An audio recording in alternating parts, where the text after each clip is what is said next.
Hi guys, this is day 21 of the 42-day AS Economics Revision Challenge, and today we are doing exchange rate systems. Before we talk about exchange rate systems, I want to talk about exchange rate. So what is exchange rate? Well, it's the value of one currency expressed in the form of another currency. That is, let's say £1 is equal to $2. So when I say £1 is equal to $2, £1 is equal to $2, I mean to say that pound is expressed in terms of dollar. There are three kinds of exchange systems that are out there. One is what we call free floating exchange rate. The free floating exchange rate regime or system is basically where the market forces demand and supply will determine the exchange rate of the country. The second one we'll want to talk about is what we call fixed exchange rate system. This is an exchange rate where the government actively tries to fix the exchange rate at a particular value, and we'll talk about the pros and cons of this as well. The third one is what we call managed float. In this case, it's a mixture of your fixed and floating, where the government does intervene only if the movement or only if the value of the exchange rate is excessive. So free floating is the first thing we want to discuss. So what is free floating exchange rate? Well, we say that free floating exchange rate is an exchange rate where the market forces of demand and supply are determining the value of the exchange rate. So where demand and supply becomes equal, we get the market sort of exchange rate. So let's assume that we are looking at UK market and UK demand and supply for pounds. So the value of the pound will be determined in a free floating exchange rate if UK has a free floating exchange rate through the market forces of demand and supply. So what exactly is the demand for pounds? Let me write this: demand for pounds. We say this, that the pound is demanded whenever the foreign residents, let's say US consumers, want to undertake transactions in the UK. So let me write this, that it is pound is demanded when foreign residents, and let's assume the foreign residents we're looking at is only US, like US consumers are undertaking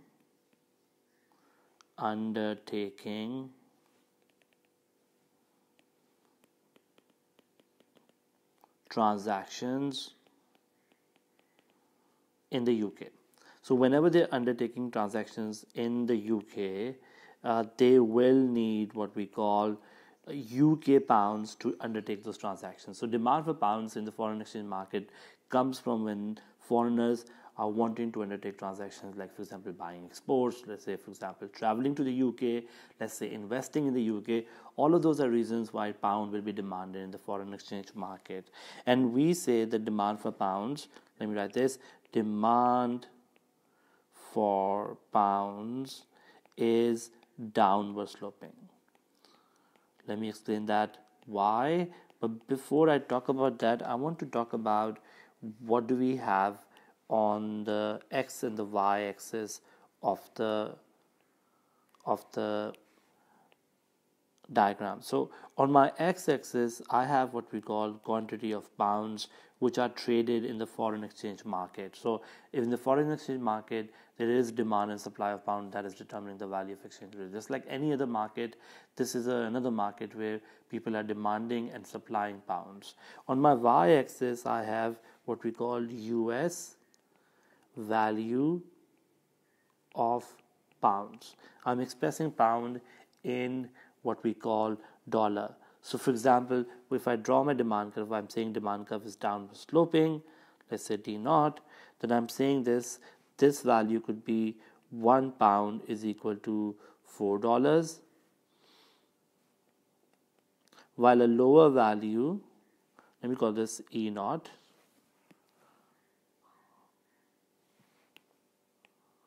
E0 is like £1 is equal to $4, but let's say a lower value, like for example E1, will be £1 is equal to, let's say, $2. So I'm saying this, when you go from E0 to E1, this is where pound is expressed in terms of dollar. So for every pound, previously it was $4. Now for every pound it's $2, which means pound in terms of dollar is losing value. So going from E0 to E1 means our exchange rate is going down. We call this exchange rate is depreciating. Now, what is important to see is that when the exchange rate is depreciating, the quantity demanded is going up. So, exchange rate goes down, quantity demanded goes up, and we say demand of pounds is downward sloping. Why? The reason is very simple. When the exchange rate goes down, the exports of a country will become cheaper and imports of the country will become expensive. So PX being price of exports and PM being price of imports, exports become cheaper and imports become expensive. Why does exports become cheaper? Let's look at that. So for example, if I'm an exporter in the UK, for every pound I used to previously, for every pound worth of good I used to get $4. Now for every pound worth of good I only get $2. So basically a US consumer is now only paying $2 for a pound worth of exports. Previously he was paying $4 for a pound worth of exports. So for him exports are becoming cheaper. So when the exports become cheaper, that is an important concept to understand. People will buy, let me write this, US residents or US or foreigners, residents will buy more of UK goods, and that will result in them to basically have more dollars. So the quantity have more pounds. So the quantity of pounds demanded will go up. So what we say is that when the exchange rate of a country is going down, the exports become cheaper because now the US consumers are giving a fewer dollar for the same pound worth of good. The US residents will buy more of UK goods. Let me write, will buy more of UK goods, and that means the quantity of pounds demanded will go up, explaining why we have a downward sloping demand for pounds. Similar to the demand, let's talk about the supply of pounds. We say supply of pounds happen when the UK residents undertake foreign transactions abroad, like buying US goods. So if I'm a UK resident, whenever I want to sort of undertake foreign transactions, let's say buy US goods, I will have to supply my pounds to the foreign exchange market to obtain dollars. So my demand for foreign currency will become a reason why I supply my currency. So supply of pounds is basically demand for foreign currency, which is why consumers in the UK will be supplying pounds. So that's one thing to understand. So the demand for pounds could be your exports, supply of pounds could be your imports of goods and services. So if UK residents are importing goods and services, that's when they supply pounds. We say, we need to understand this, that we say that the supply of pounds is upward sloping, which means that something like this of a graph is made. So when I make my supply curve, on my y-axis I'm going to write US value of pounds. On my x-axis I have quantity of pounds, and our supply curve looks like this. Our supply curve is upward sloping. So when the exchange rate goes up, this supply curve suggests when the exchange rate goes up or appreciates, quantity of pounds supplied goes up. So exchange rate going up means appreciate. So when it appreciates or becomes stronger as compared to dollar, we are saying when the exchange rate goes up, the quantity of pounds supplied is going up.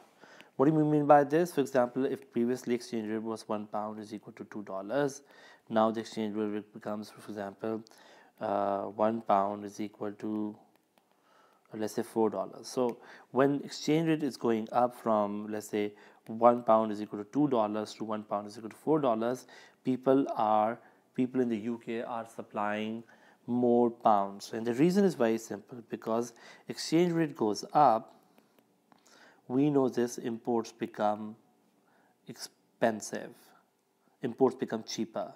Why is imports becoming cheaper? Well, exchange rate goes up, for example, from £1 is equal to $2 to £1 is equal to $4, which means that previously I used to get for every £1 $2 worth of good.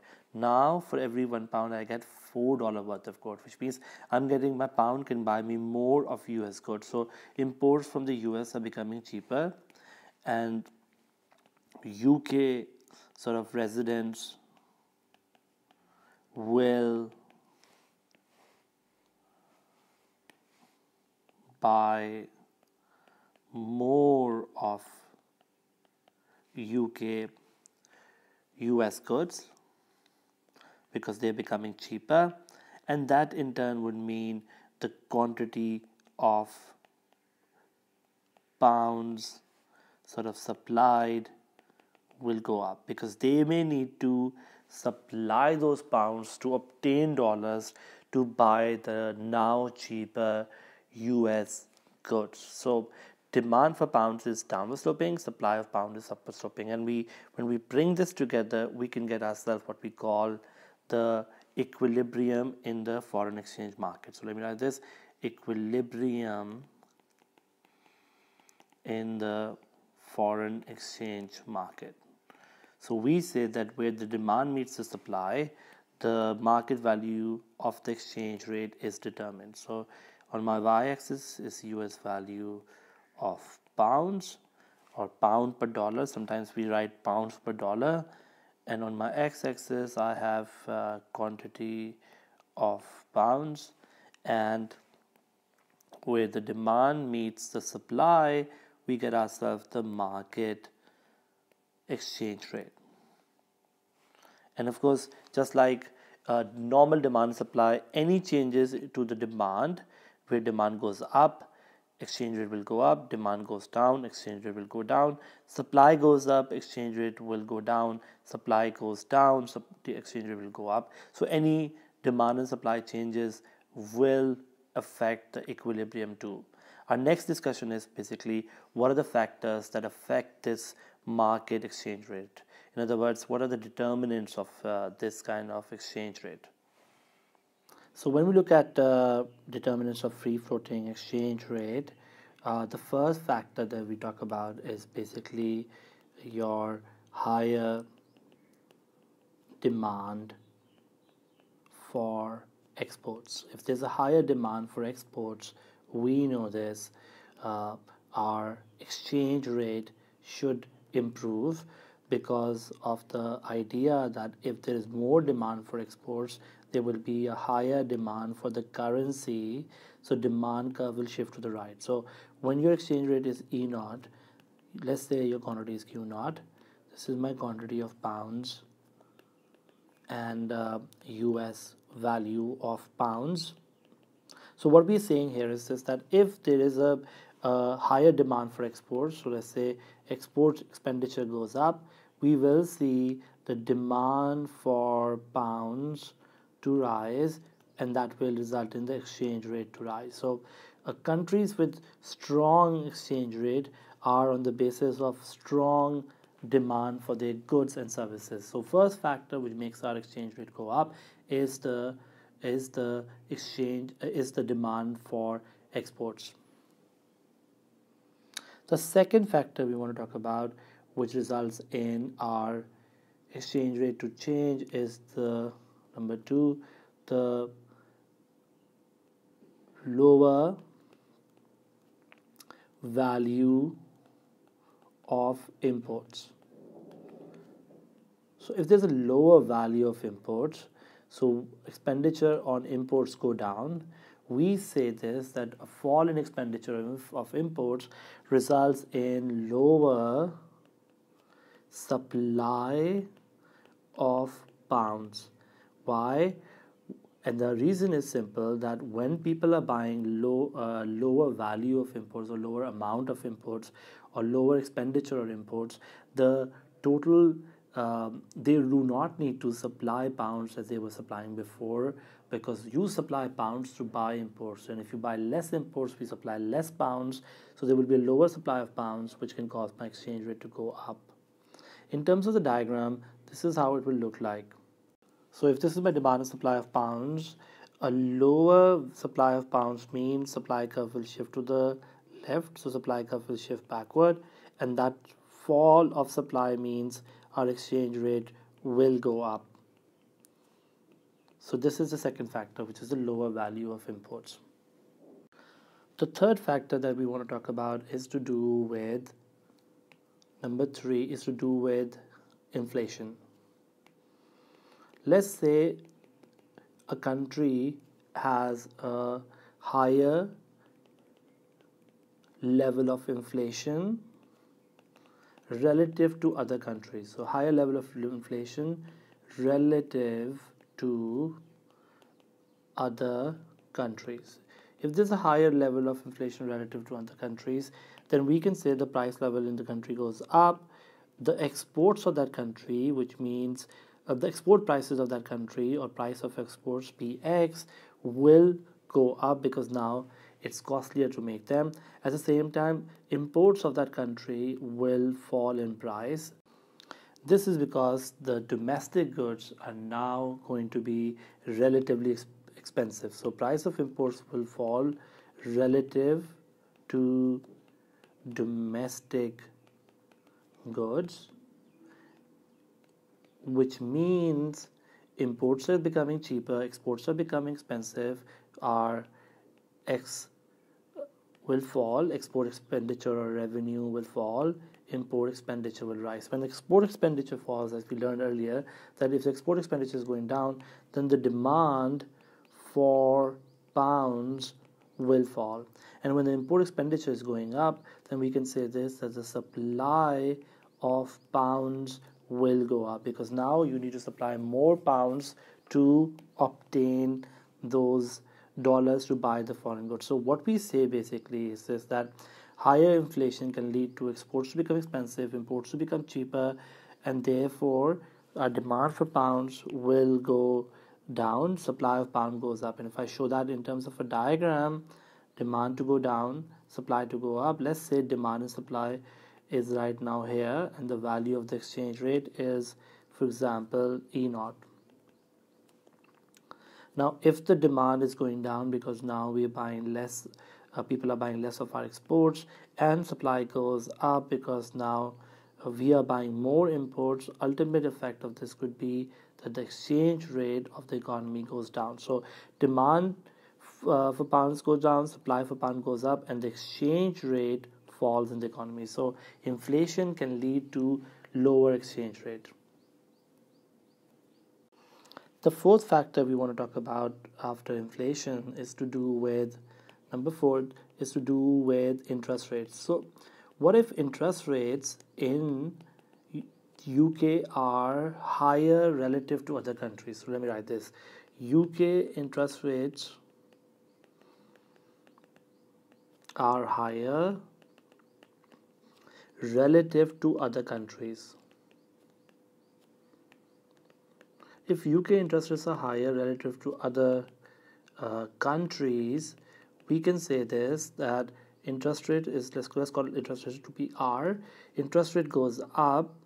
The first thing that will happen will be a lot of foreigners will get attracted in putting their money in the UK banks and take the money away from the US banks. So the demand for pounds will go up as US residents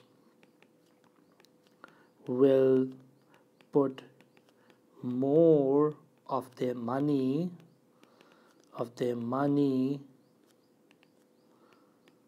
in the UK. So that's one thing that will happen. At the same time, something else will happen, which is an important thing to understand, that our supply of pounds will actually go down. And the reason is this, that if I'm a UK citizen and if I have my money in foreign banks, I realize this, that now the interest rates in my own country, in UK, is high, and if those interest rates are high, I would rather want to put my money away from the US banks and I would want to put them in the UK banks. So the supply of pounds will fall as UK residents bring back their money in the UK banks, and this is called hot money to flow in. What is hot money? We say hot money is your short-term monetary movement. It happens because your interest rates are either more attractive than other countries. So if your country's interest rates are higher than other countries, we attract a lot of this short-term monetary sort of movement, which results in basically, so hot money flows in, short-term monetary movement happens, which results in basically our exchange rate to become stronger. And why is that so? Let's see that in terms of a diagram. So we are saying this, that when the interest rate go up, if this is my demand and supply of pounds, and let's say right now my exchange rate is E naught, quantity is Q naught. If, for example, a lot of people are putting their money in the UK from abroad, demand for pounds will go up because interest rates are better. At the same time, UK residents are realizing that it's no longer worthwhile to put the money outside UK. They also bring their money back, so supply of pounds go down. So demand goes up, supply goes down, our exchange rate goes up. So if the interest rates in UK are higher than other country, the hot money flows in, which means demand rises, supply falls, and exchange rate becomes stronger. The last factor we want to talk about when it comes to determination of exchange rate, or factors that affect exchange rate, is sometimes speculation also affects exchange rate. So if I'm a speculator, the one thing that I have is speculator always buys low, which means when the price is low he will be buying, and when the price is high he will be selling. So buys low and sells high. So a speculator is somebody who sometimes buy and sell currency in the foreign exchange market with the idea that if the price of the currency is low, then he will buy those currencies only to sell it later when the price is high. So if the speculator, so let's write this, if the speculator believes that the price of pounds will rise in the future. So if he believes the price of the pound will rise in the future, he will be like, you know what, if it will rise in the future, he will buy pounds.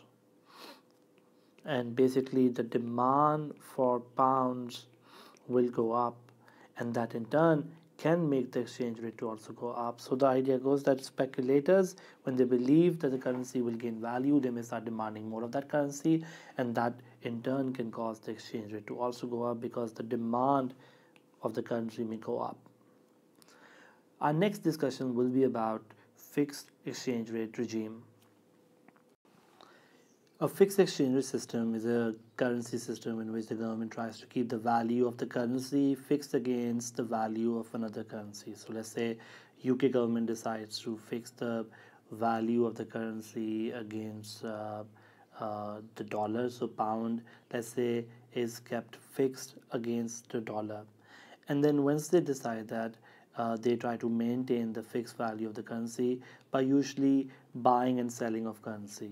But we'll talk about how the exchange rate is managed. But the idea goes is that the government, or so the central bank of the government, first announces a fixed exchange rate for the currency and then agrees to buy and sell the domestic currency at this value by using foreign reserves. So let's assume that now pound is in a fixed exchange rate regime. So if pound is in a fixed exchange regime, and let's assume E naught is that exchange rate where the government decides to keep it fixed. Now, if I tell you that demand goes up due to some reason, demand rises from D naught to D1. This rise in demand means suddenly you are not at the fixed value which was E naught or at point A. Now the equilibrium is happening at point B. The government needs to do this. The government needs to bring the value, bring the exchange rate back to E naught, which would mean they can do that by basically increasing the supply of pounds. They increase the supply of pounds in the market, and that in turn can result in exchange rate to come back to E naught. So how do we increase supply of pounds? Well, we can increase supply of pounds by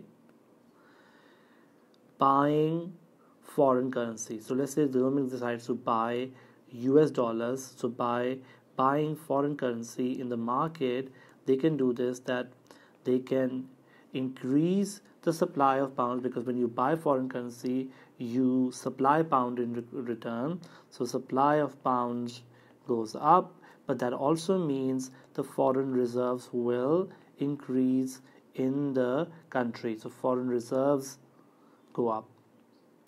So let me explain this again. So let's say the government decides to fix the currency at the point E naught, and suddenly if the demand goes up, the currency has to be brought back to E naught. The government does this. The government increases the supply of pounds by buying foreign currency. So in other words, they're demanding foreign currency, and the demand of foreign currency would mean they need to supply more of their currency. So supply of pound goes up, which in turn causes the foreign reserves to build up. So countries that are trying to keep the exchange rate at a particular value and they have a strong demand, they achieve that through buying foreign currency, and therefore they have very strong reserves. The second case we want to discuss is about what if the demand is not going up, but what if the demand is going down? Let's say demand goes down to, let's say, D2. Now, if the demand goes down to D2, you no longer are at value A. You will be at value called, let's call this C. What do you do now in order to make the value come back to this E naught? And the answer is, if you want to make the value come back to E naught, you now need to reduce supply. So we reduce supply from S naught to, for example, S2. Now this reduction in supply from S naught to S2 means the supply is going down, but we come back to this exchange rate and to our E naught again, which means that if the supply falls, we know this, the exchange rate goes up. How do we reduce supply? And the answer is by selling foreign currency. If we sell foreign currency in the market, the supply of pounds will go down. Why? Because we will sell dollars and get the pounds back from the foreign exchange market, and this in turn means also that our foreign reserves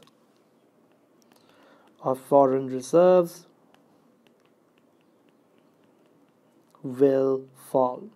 So we use foreign reserve in a fixed exchange rate regime to manage our exchange rate. So too high a demand means we increase supply by buying foreign currency and therefore building reserves. Too low a demand means we sell foreign currency, which means supply of pounds will fall, but the foreign reserves will also fall. So foreign reserves are one way in a fixed exchange rate regime the government can manage the fixed exchange rate regime. When it comes to managed float, the government allows the currency to operate freely within an upper or lower limit.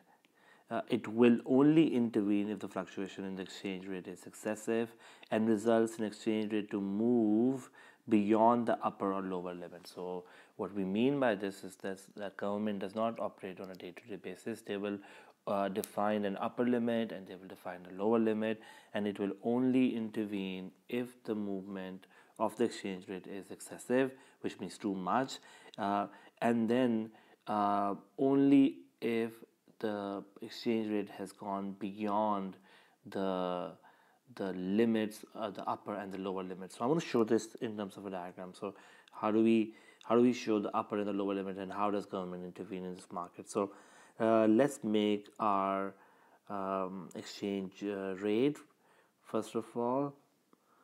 So let's say this is now pound, which is in a managed float. So this is my US value of pounds. This is our quantity of pounds, and right now the exchange rate is at E0. Okay, now government decides an upper limit. So let's have an upper limit, like for example E2, and a lower limit. We call this upper limit, and then there is a lower limit, like for example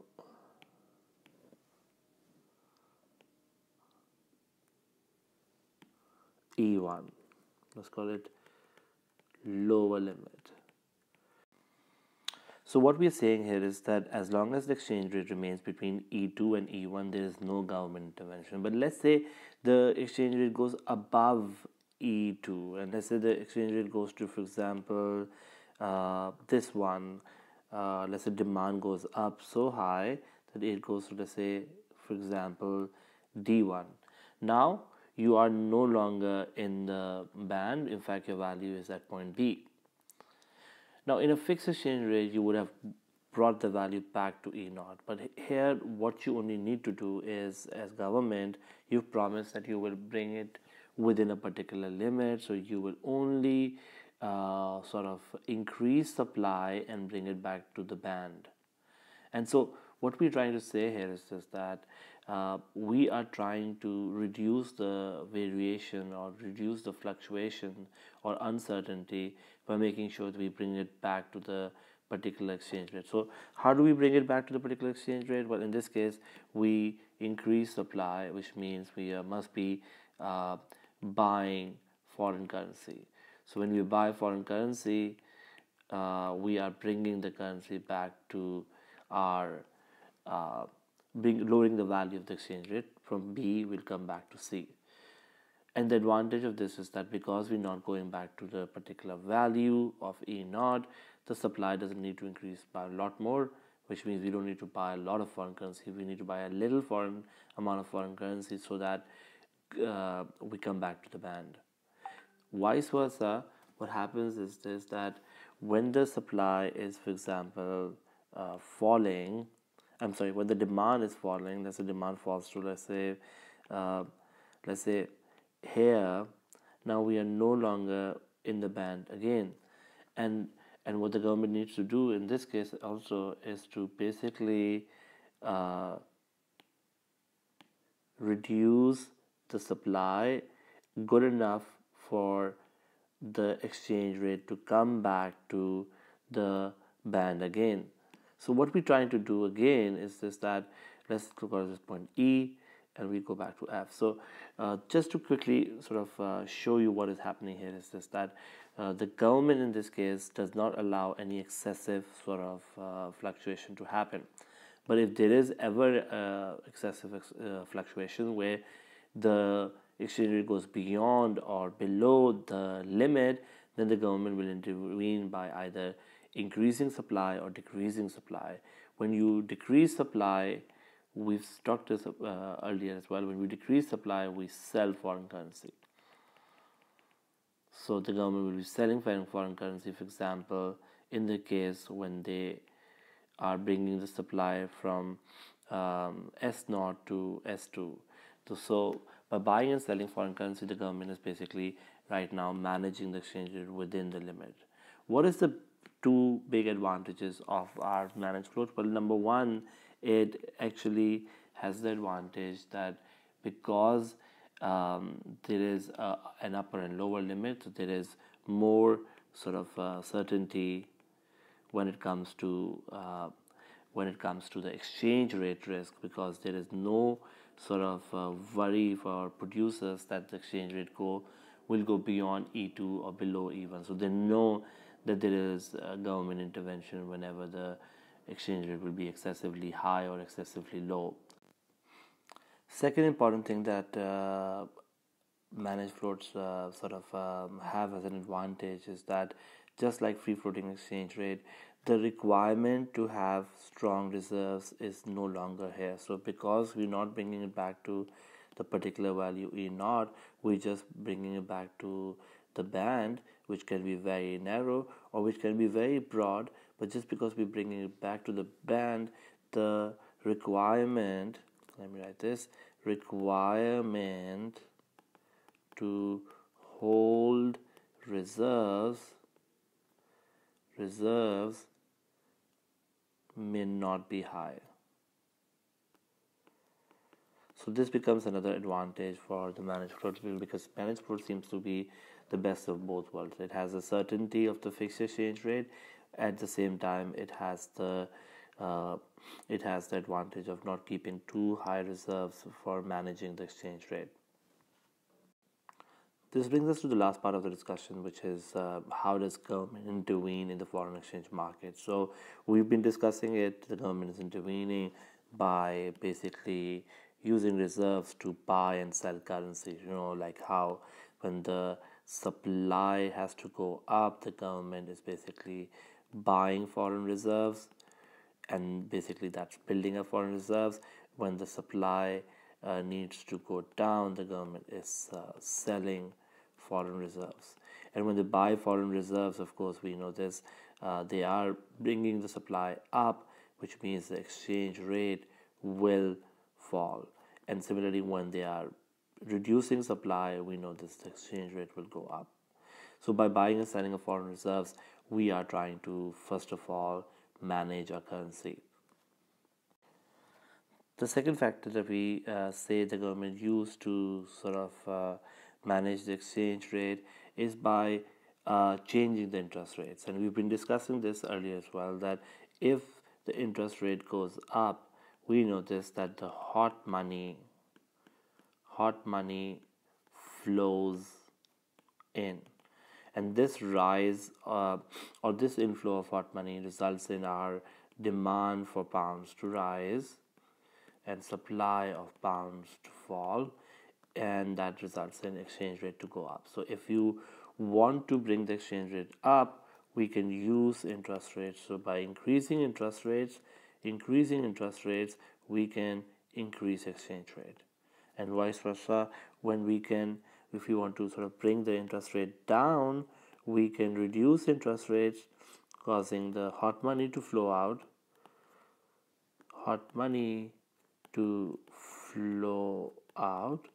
causing our demand for pounds to fall, supply of pounds to rise, and the exchange rate to fall.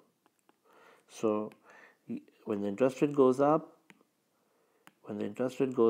exchange rate falls. And similarly, when the interest rates go down, exchange rate rises. So using our interest rates, we are managing our exchange rate. So that's the second method the government uses when it wants to manage the exchange rate. The interest rates are a tool to manage the exchange rate. Lastly, what the government can do, they can also borrow from abroad. When the government is borrowing from abroad, the foreign currency will come into the currency, which within the country, which can result in basically the government to use that foreign currency to manage their exchange rate. So, for example, if the exchange rate is really low, and the government doesn't have strong foreign reserves, they can borrow money from abroad, let's say from IMF, World Bank, or any other country, which means the foreign reserves will go up, which can then be used to